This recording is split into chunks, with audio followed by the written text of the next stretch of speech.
Bonjour tout le monde, c'est Yannick, j'espère que vous allez bien. On se retrouve aujourd'hui pour une nouvelle vidéo tour d'actu. Qu'est-ce qu'il s'est encore passé? Est-ce qu'il y a des choses qui sont sorties?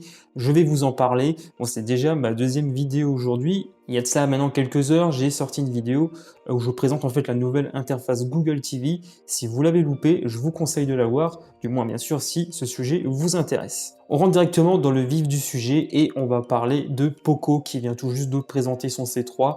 Je ne vais pas m'y attarder très longtemps, j'en ai déjà parlé hier et la plupart des caractéristiques techniques que j'avais évoquées se vérifient. Donc c'est un smartphone d'entrée de gamme, le Poco C3 embarque un écran de 6,53 pouces HD+.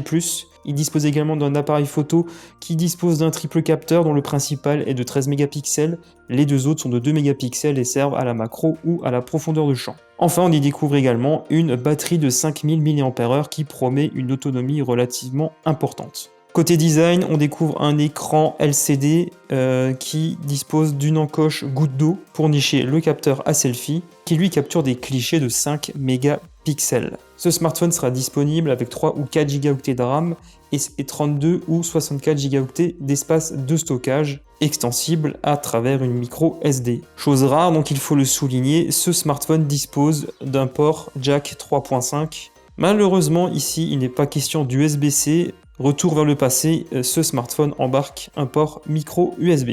Chose étrange, puisque ce smartphone, normalement qui se rapproche assez fortement du Redmi 9C, n'embarque pas, contrairement à ce dernier, de capteur d'empreinte digitale.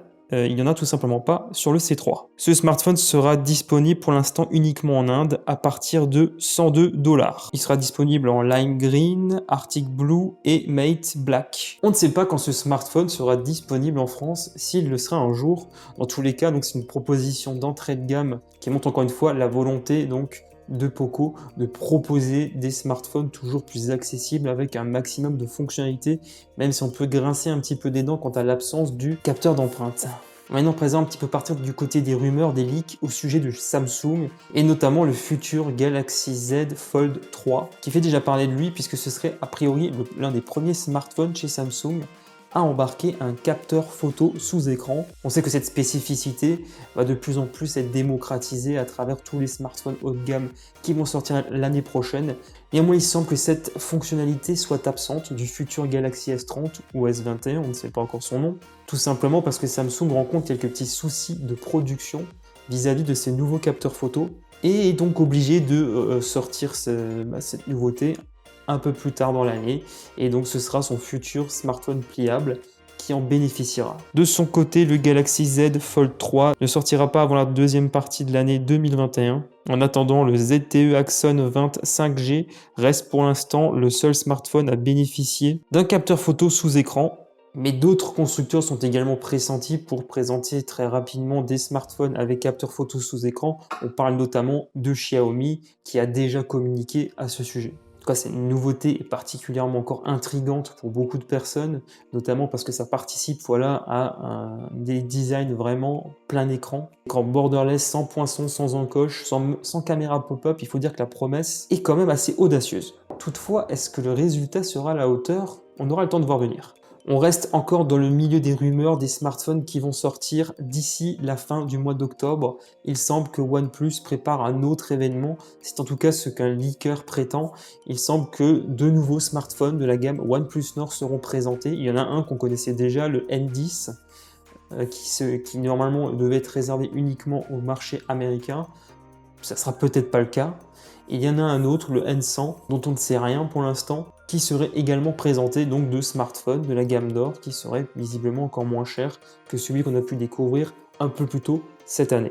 Nous connaissons déjà la fiche technique du Nord N10. Ce smartphone 5G bénéficiera du Snapdragon 690. Il arbore un écran de 6,49 pouces Full HD+, au taux de rafraîchissement de 90 Hz. Côté photo, il faut compter sur un quadruple capteur, 64 mégapixels pour le principal, un capteur ultra grand angle de 8 mégapixels et deux autres de 2 mégapixels, l'un pour la macro et l'autre la profondeur de champ. Le Snapdragon 690 est également associé à 6 Go de RAM et 128 Go d'espace de stockage. Voilà donc ce que l'on sait pour l'un de ces smartphones, le N10. Malheureusement le N100, on n'a aucune idée de sa fiche technique. Mais à mon avis, il va y avoir une petite campagne de teasing qui va pas tarder à démarrer du côté de chez OnePlus et sans compter également les différents leaks si ces deux appareils sont effectivement présentés à la fin du mois, comme le prétend cette rumeur. En attendant, on sait déjà qu'il y aura une conférence organisée le 14 octobre pour présenter le OnePlus 8T. Je continue maintenant avec une autre rumeur. Il semble que Qualcomm soit dans les starting blocks pour présenter son futur SoC haut de gamme, le Snapdragon 875. Ce sera donc le premier SoC de la marque à bénéficier d'une finesse de gravure de 5 nanomètres. Ce SoC serait présenté entre le 1er et le 2 décembre. Qualcomm ne le mentionne pas clairement, mais en tout cas, il invite pas mal de journalistes à participer à un événement qui aura lieu entre le 1er et le 2 décembre. Et normalement, sans grande surprise, ça devrait être le Snapdragon 875 qui sera présenté. Le SoC serait constitué de plusieurs cœurs, donc un cœur principal, et deux groupes de cœurs secondaires qui sont au nombre de 3 et de 4. Le cœur principal pourrait être un ARM Cortex X1. On s'attend également à ce que Qualcomm présente un nouveau SoC à destination des ordinateurs sur Windows 10. Affaire à suivre, il faudra encore attendre un peu plus d'un mois et demi.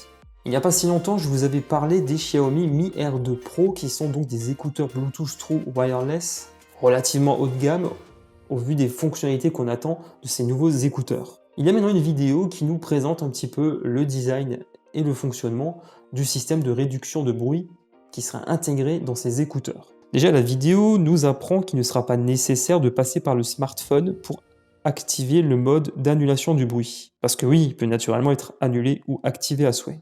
Il suffit visiblement d'appuyer et de maintenir à l'arrière des écouteurs pour activer le mode d'annulation du bruit. On s'attend également à ce que ces écouteurs embarquent 3 modes de réduction du bruit, une annulation active du bruit, une annulation passive du bruit et enfin une annulation de bruit ambiant, comme on le retrouve sur beaucoup d'écouteurs, notamment pour passer des communications sans être ennuyé par les divers bruits que l'on est susceptible de rencontrer lorsqu'on se balade dans la rue par exemple. Chose également importante à noter, le système d'annulation du bruit ne fonctionne que si les deux écouteurs sont portés. Il y a en fait un système de détection qui permet donc d'automatiquement arrêter ce mode lorsque le porteur enlève l'un des deux écouteurs. Les rumeurs prétendent également que l'intensité de réduction de bruit sera de 35 décibels sur ces appareils. Ces écouteurs True Wireless prendront également en charge des fonctionnalités comme la recharge sans fil, la fonction réveil, la connexion automatique, bien entendu. Côté autonomie, ils sont censés offrir 7 heures en utilisation et 28 heures grâce à l'étui de chargement qui est également fourni. Voilà, donc à présent, on sait pratiquement tout de ces écouteurs. Il ne reste plus qu'à Xiaomi maintenant de les lancer, de les présenter.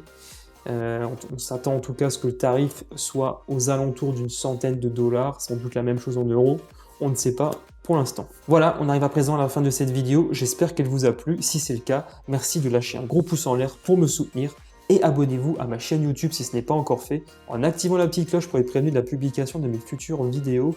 Je suis aussi présent sur les réseaux sociaux, les liens sont juste en bas dans la description. Pour ma part, je vous dis à demain soir, 19 h pour une nouvelle vidéo Tour d'actu. D'ici là, portez-vous bien. Allez, ciao tout le monde.